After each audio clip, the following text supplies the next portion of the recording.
Bismillahirrahmanirrahim. Assalamualaikum warahmatullahi wabarakatuh. Kepada semua pelajar-pelajar sains kelas cikgu tingkatan 2.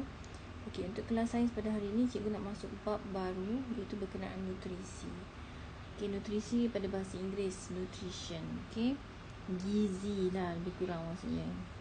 Okey, jadi daripada nama pun nutrisi, kamu dah tahu kita akan baca pasal makanan. Okey, baca pasal makanan.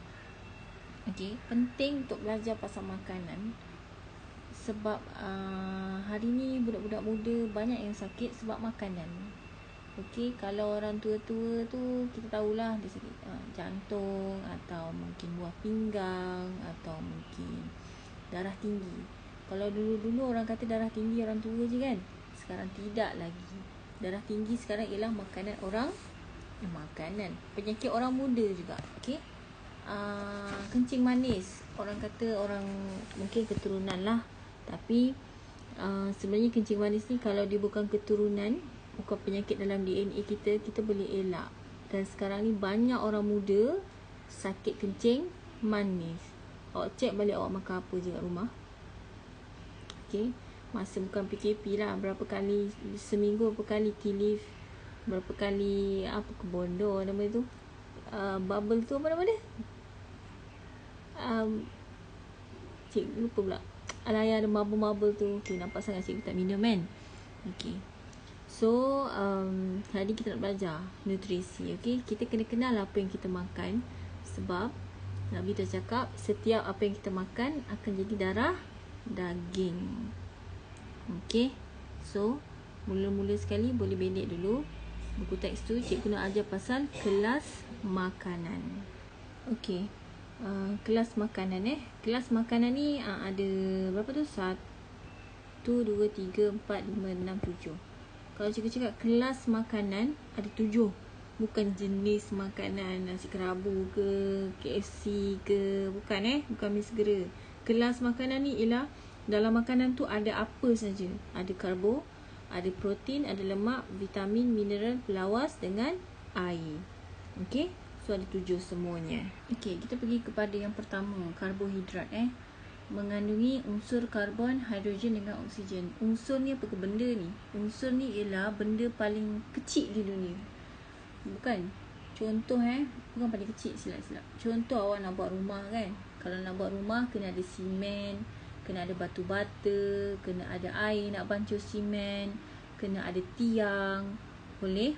So setiap yang cikgu sebut tadi, simen, batu bata, air untuk bancuh simen, batu kerikil sikit, itu ialah unsur. Maksudnya bahan-bahan nak buat rumah. So kalau dalam karbohidrat, yang membentuk karbohidrat ialah karbon, hidrogen dengan oksigen. Boleh?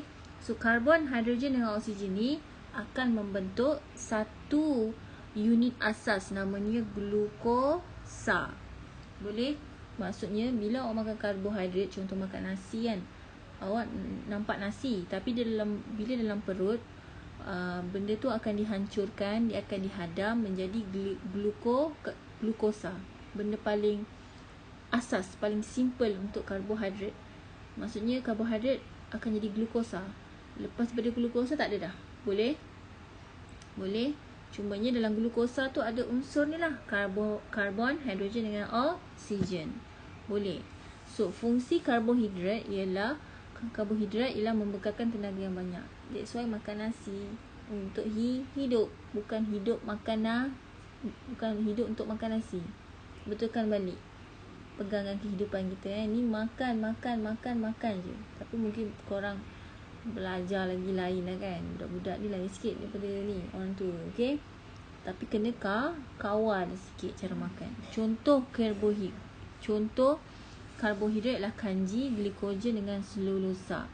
Kanji tu, ingat tak pokok dia buat fotosintesis? Fungsi dia nak menghasilkan menghasilkan oksigen, betul? Dan makanan, betul? Makanan yang tumbuhan buat tu dalam bentuk kanji. Okay, contoh dalam nasi tu kan, lembik-lembik, manis-manis tu kanji. Okay, kalau dalam haiwan kita panggil glikogen. Okay, selain kanji yang tumbuhan buat jadi makanan, Okey, tumbuhan ada sel tumbuhan kan, pokok, daun ada sel tumbuhan kan. So dekat sel tumbuhan tu ada sejenis karbohidrat namanya selulosa. Okey, manusia hanya boleh ambil kanji daripada tumbuhan. Manusia tak boleh ambil selulosa sebab manusia tak boleh nak hadam. That's why awak makan kangkung, bentuk tu macam daun, keluar dia still ada daun-daun tu lagi kalau tak hancur, betul? Sebab badan kita tak boleh hadamkan selulosa. Siapa je boleh hadamkan selulosa ni? Haiwan. Badan haiwan ada ejen yang boleh menghancurkan selulosa. Okey, iaitu lembu atau kambing. Boleh? So perut kita tak sama macam perut lembu. Okey? Boleh. Okey, next seterusnya. Okey, cikgu lupa nak sebut kat bawah ni gambar-gambar ni contoh karbohidrat lah. Semua benda ni membekalkan tenaga. Bukan kebanyakan. Karbohidrat ni memang daripada tumbuhan. Boleh? Okey, nasi, roti, gula, madu, kentang, pisang. Selalunya dia manis. Okey, boleh. Kenapa boleh manis? Sebab dalam karbohidrat ada glukosa. Okey, seterusnya ialah protein. Protein ni ada unsur apa? Dia sama je macam karbo tadi. Cumanya karbo ada oksigen, protein ada nitrogen. Karbon dengan hidrogen sama. Okey, yang berbeza hanya nitrogen je. Okey. Protein ni tengok ni, daripada ayam ke kacang, daging, telur, makanan laut. Apa fungsi protein? Kenapa kita kena makan protein? Pertama, untuk pertumbuhan badan, untuk membesar.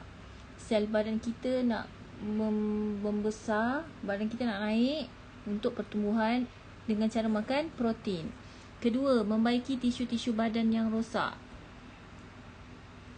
Okey, kalau aksiden, kalau luka, okey, so nak ganti badan yang rosak kan, cedera tu dengan makan protein. Tak adalah makan protein pagi malam dah ada balik, luka tu tak ada.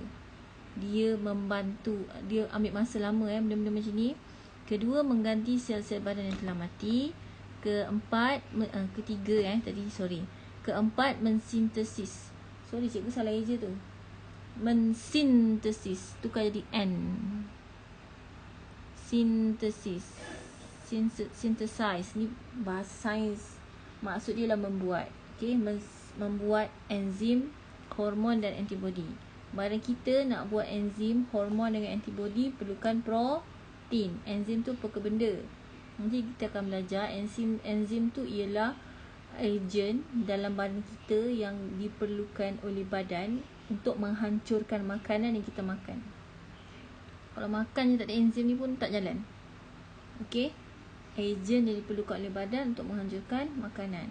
Hormon ni ialah ejen, kita panggil ejen lah, nak bagi awak faham. Ejen dalam badan yang mempengaruhi kelakuan dan pembesaran kita. Contoh kalau perempuan dia nak period, dia nak datang bulan, ada hormon-hormon dia. Kalau hormon ni tak cukup, nanti period dia boleh terganggu. Contoh, lelaki nak akil balik, dipengaruhi oleh hormon juga. Okay, nanti kita belajar bab lain. Next, antibody ni. Antibody ni ialah bahan dalam badan, ejen yang diperlukan oleh badan kita untuk melawan penyakit. Contoh, COVID sekarang ni kan. Kenapa dia ni ialah satu virus baru, belum pernah ada lagi dalam sejarah perubatan. Jadi bila dia baru, badan kita tak kenal lagi virus ni, jadi kita tak ada antibody lagi nak melawan virus ni, belum ada.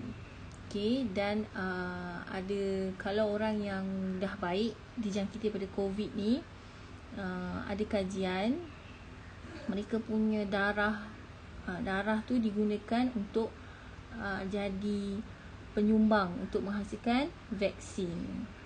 Boleh? Okey. Kalau karbohidrat, unit asas dia glukosa kan, masuk dalam perut, nasi jadi glukosa.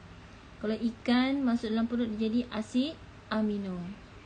Okey, ada orang dia tak boleh makan, mungkin orang tak boleh makan daging, ataupun orang vegetarian kan, mungkin orang Hindu dia tak makan daging. Okey, bukan Hindu, sorry, vegetarian dia tak makan daging, ataupun mungkin sebab agama dia Hindu dia tak makan daging, ataupun ada orang yang tak makan ikan. Macam mana dia dapat protein? Daripada telur dengan kekacang dan susu. Okey, ada option lah kalau orang tak makan makanan berdaging. Okey, dalam buku gambar ada tak nampak budak kecil yang Afrika ni? Dia tulis kwashiorkor kan. Okey, Afrika ni masalah kebuluran tu macam normal. Okey. So bersyukur dulu dekat Malaysia ni makan tak pernah berhenti. Bulat. Jangan kata sihat, bulat terus. Okey, budak lelaki dalam gambar tu yang African tu kwashiorkor, perut dia buncit. Okey. Buncit yang tak sihat lah. Okey, buncit kebanyakan tak sihat. Okey. Perut dia buncit sebab apa? Dia punya usus tu bengkak. Usus dia bengkak. Kenapa? Sebab tak cukup nutrisi. Sepatutnya waktu makan perut dia kena bekerja. Tapi ni tak ada makanan, bekerja juga. Lama-lama perut dia jadi bengkak. Luka, boleh jadi luka dalam tu. So bengkak. Kwashiorkor. Perut bengkak tapi tulang rangka nampak kan? Boleh? Okay, sebab tak cukup nutrisi. Seterusnya lemak. Okey, lemak dia macam karbohidrat juga. Dalam dia ada karbon, hidrogen dengan lemak. Sorry, bukan lemak. Apa tadi? Oksigen. Sorry, bukan lemak, oksigen. Silap Dia macam karbohidrat juga. Okey. Tapi kalau karbohidrat asasnya glukosa kan? Lemak kalau masuk dalam perut kita dicernakan akan jadi gliserol dengan asid lemak. Okey. Kalau karbohidrat ni fungsi dia untuk tenaga. Okey. Lemak ni fungsi dia banyak. Fungsi dia pertama membekalkan tenaga, membekalkan tenaga juga macam karbo, tapi tenaga yang dibekalkan 2 kali ganda lebih banyak berbanding karbohidrat. Mungkin kalau kita makan roti, tenaga dia 1. Okey, kalau kita makan lemak, tenaga dia 2. Boleh? Okey. Tahu tak lemak ni? Pernah tak try tengok ayam tu yang mentah tu kan ada putih-putih tu lemak. Okey, mana tahu ada yang tak tahu. Okey. Next, fungsi lemak ialah melindungi organ badan. Macam mana? Sebenarnya setiap organ badan kita, contoh macam jantung, perut, paru-paru, sekelilingnya ada lemak-lemak. Okey, macam ayam punya organ tu lah. Apa fungsi dia? Supaya kalau kena himpit, organ kita ni dia fragile tau. Dia sensitif, dia sangat rapuh. Okey, kalau hentak sikit boleh pecah, boleh rosak buah pinggang pun. Okey, itu fungsi dia, dia macam cushion. Okey, macam pelapik. Tapi kalau terlalu banyak lemak dekat jantung, memang ICU. Okey? ICU lah memang. ICU in heaven. Okey. Next, fungsi lemak ialah mengangkut vitamin A, D, E, K. Adik, apa benda ni? Vitamin A, D, E, K nanti kita jumpa. Okey, vitamin A, D, E, K ni contoh kalau kita makan carrot kan, vitamin A. D, susu. Okey, kalsium. Sorry. Dia bukan kalsium. Kalau kita makan vitamin-vitamin ni, kalau kita makan pun sampai dekat perut, nanti kalau orang tak ada yang nak kalau tak ada yang nak mengangkut dia ke seluruh badan, tak berguna juga. Jadi bila kita makan vitamin AD ni, ADEK, yang mengangkut ADEK ni ke seluruh badan ialah lemak. Okay, next. Disimpan di bawah kulit sebagai penebat haba untuk mengawal suhu badan. Okay, manusia ni sifatnya ialah dia akan sedaya upaya mengekalkan suhu badan dia. Dia tak akan ikut sekeliling. Contoh, okay, sedaya upaya. Suhu badan manusia normal ialah 37, 30 macam tu lah, lebih kurang. Kalau bawah turun sikit demam, naik sikit pun demam. Okay, contoh kalau ke tempat sejuk, okay, pasang aircon kan, kemaruk pasang aircon 18 darjah Celsius, sejuk sangat-sangat.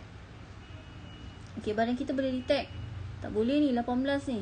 So badan kita akan sedaya upaya kekalkan 37 darjah Celsius. Siapa punya kerja? Lemak. Dia berfungsi sebagai penebat haba. Take note, penebat haba. Kalau panas sangat, siapa punya kerja? Lemak. Okey. Lemak ni akan bagi tahu, bukan bagi tahu, dia akan membebaskan haba lebih banyak. Okey, mungkin macam mana cara dia bekerja lah. Okey. Take note, penebat haba. Tengok gambar-gambar tu, lemak, contoh makanan berlemak ialah minyak kelapa sawit, kacang tanah dengan mentega. Lemak ni boleh jadi datang daripada haiwan dengan tumbuhan. So bila makan tu kena hati-hati. Kalau tumbuhan tak ada hal lah.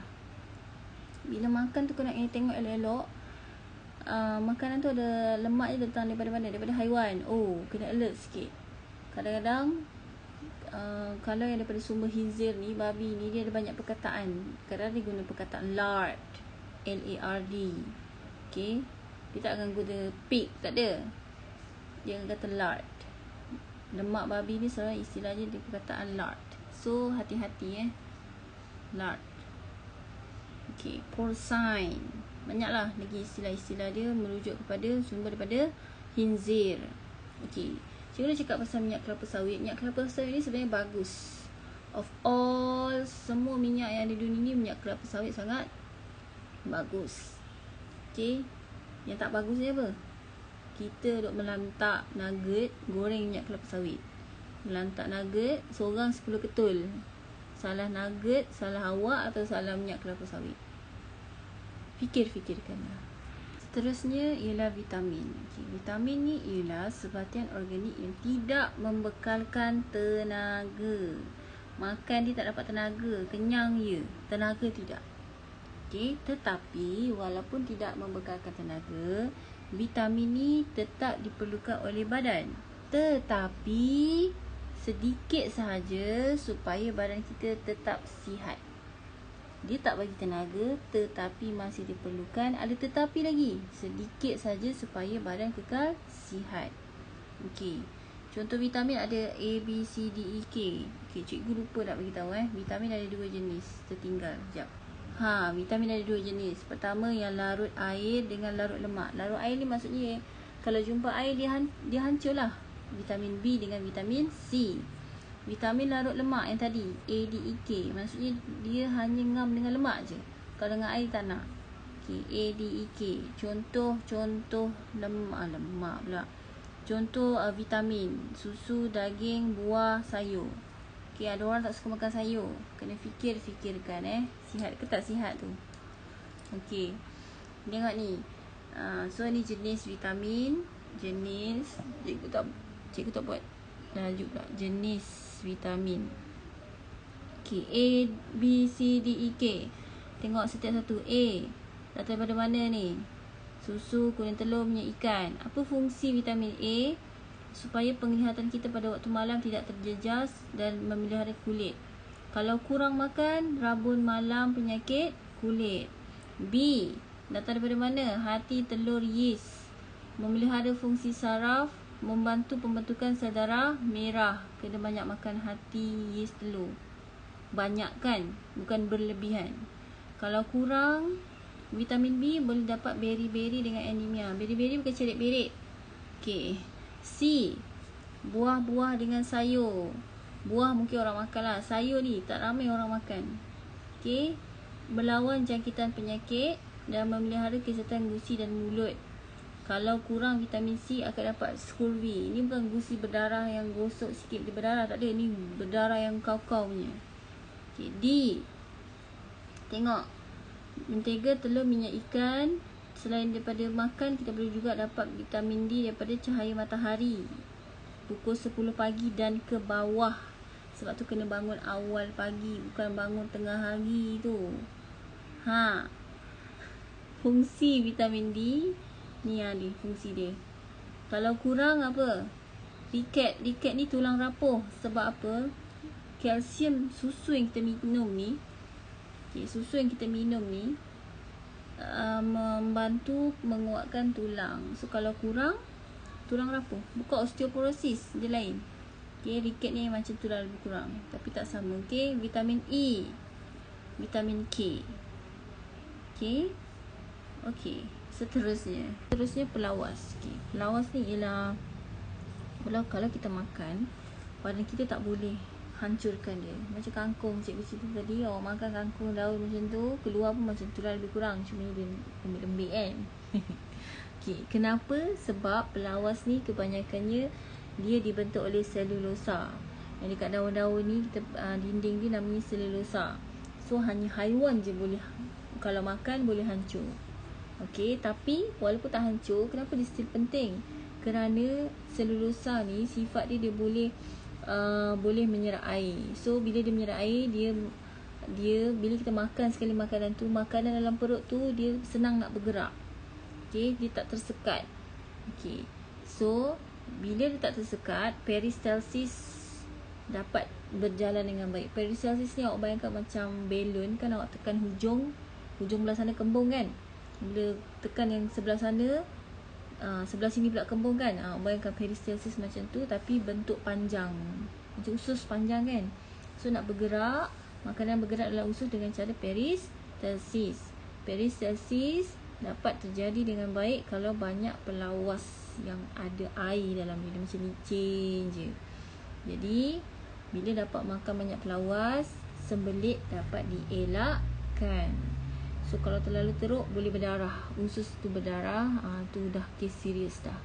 Okey, seterusnya ialah mineral. Mineral ni pun sama macam vitamin. Bila kita makan, kita tak dapat tenaga, tapi badan kita masih perlukan dia dalam kuantiti yang sedikit supaya badan kita kekal sihat. Kiranya dia membantu karbo, protein, lemak yang kita makan tu. Okey, contoh mineral ni semua: kalsium, natrium, besi, iodin, fosforus, kalium. Okey, awak baca semua ni datang daripada mana? Okey, cikgu hanya bagi tahu yang ayat-ayat penting je. Contoh macam besi ni membina hemoglobin. Di darah kita warna merah sebab ada satu bahan namanya hemoglobin. Hemoglobin tu warna merah. Okey, so kalau kekurangan besi, terutamanya orang yang mengandung, dia kurang darah kan, sebab dia kongsi dengan baby tu. Jadi diperlukan besi tambahan untuk buat lebih banyak darah. So kalau kurang besi, dapat anemia, kurang darah merah. Okey, ni riket dengan osteoporosis lebih kurang sama kalau kurang kalsium. Okey, tengok ni, kalau kurang fosforus, riket sama juga, gigi rapuh. Iodin ni macam beguk, goiter. Goiter ni dia punya leher tu macam bengkak. Okey, sebab apa? Dia punya kelenjar tu bengkak, leher dia bengkak, namanya goiter, sebab kurang iodin. Ni cikgu suruh hafal Okey, ni kena tahu, at least yang ni. Okey, yang terakhir sekali. Okey, terakhir sekali kelas makanan ialah air. Okey, kita terus pergi kepada fungsi. Pertama ialah pelarut bahan kimia. Apa maksud dia? Pelarut tu contoh macam kita baca gula kan. Gula tu bahan larut, air tu pelarut. So macam kita makan, bila kita makan, kita kena cairkan dalam badan kita. Yang boleh mencairkan ialah air. Kedua, mengangkut oksigen dan nutrien ke dalam sel. Kita bernafas menyedut oksigen, betul. Lepas tu kita makan, kita dapat nutrien, betul. Lepas tu nak pergi mana? Kita buat benda ni. Semua diperlukan oleh sel. Siapa nak angkut oksigen kita sedut, makanan kita makan dah dihadam dalam usus kecil? Air. Next, sel tu pula dia macam kita, dia membuang. Nama buangan ni urea dengan garam mineral. Kalau banyak sangat garam mineral tadi yang orang makan tadi, sel kita tak nak, dia buang. So sel kita pun membuang juga. So siapa nak angkut tu? Air. Okay, next, air juga mengawal suhu badan melalui penyedotan peluh. Okay, so banyak-banyaklah minum air. Dalam buat jus buah tu, kalau boleh jangan letak gula, minum macam tu je. Buat jus oren tanpa gula. Okay, kadang-kadang kita minum air boleh dapat air kan. Buah-buahan pun banyak air juga sebenarnya. So sebab tu dia bertindak bersama pelawas. Mana tadi pelawas? So, supaya mengelakkan kita sembelit. Okay, boleh. Sebab kadang-kadang budak-budak hari ni kurang minum air, dia suka minum air manis. Kalau yang tua-tua tu pergi kedai mamak, mamak satu teh tarik, potong kaki. Oh, bangga potong kaki. Bangga minta air, potong kaki. Tak ada kaki baru nganga. Okay, so kamu dah tahu kelas makanan untuk hari ni. Macam biasa, salin dalam buku nota. Okay, untuk sebagai ingatan lagi sekali, salin dalam buku nota yang dalam semua video cikgu ni okay, latihan mungkin akan menyusul dalam kelas minggu depan. Okay, terima kasih semua. Assalamualaikum warahmatullahi wabarakatuh.